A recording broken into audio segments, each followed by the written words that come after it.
Que de chemin parcouru en 30 ans. 5 modèles produits, plus de 22 millions d'exemplaires vendus, fer de lance d'une nouvelle génération populaire et spontanée, inspiratrice d'un nouveau marché, le plus concurrentiel aujourd'hui. La Golf de Volkswagen est une star, l'étoile incontestée en Europe des berlines compactes.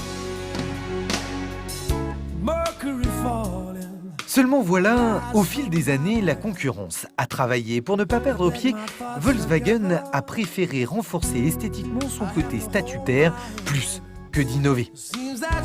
Est-elle pour autant le reflet de la précédente génération ? À vous d'abord d'en juger.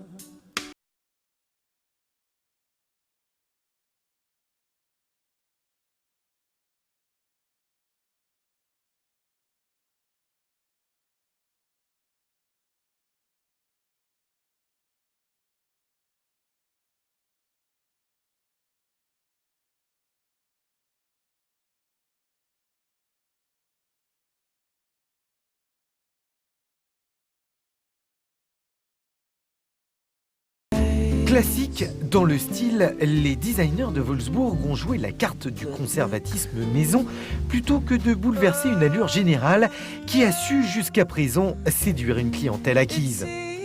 À l'inverse de Renault, Volkswagen ne cherche pas à surprendre, le constructeur allemand cherche à rassurer, à chacun sa philosophie.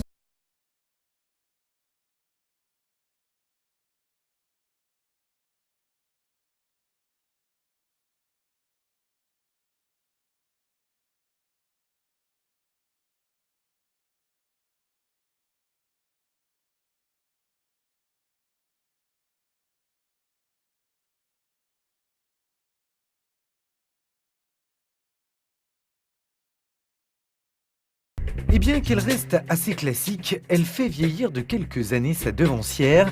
Il n'y a d'ailleurs qu'à les rassembler pour s'en convaincre.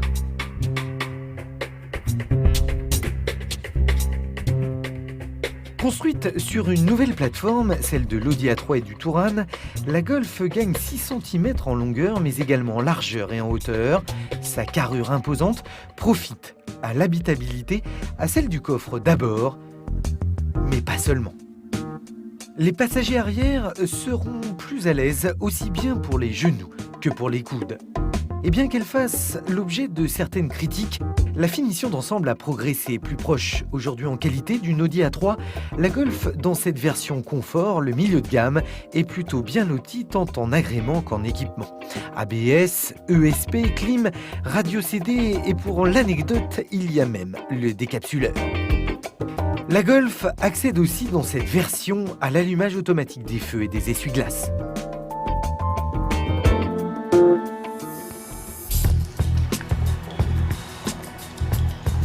Commercialisée à la mi-novembre, la nouvelle Golf va avoir fort à faire face à une concurrence, la Peugeot 307 en tête, très aiguisée.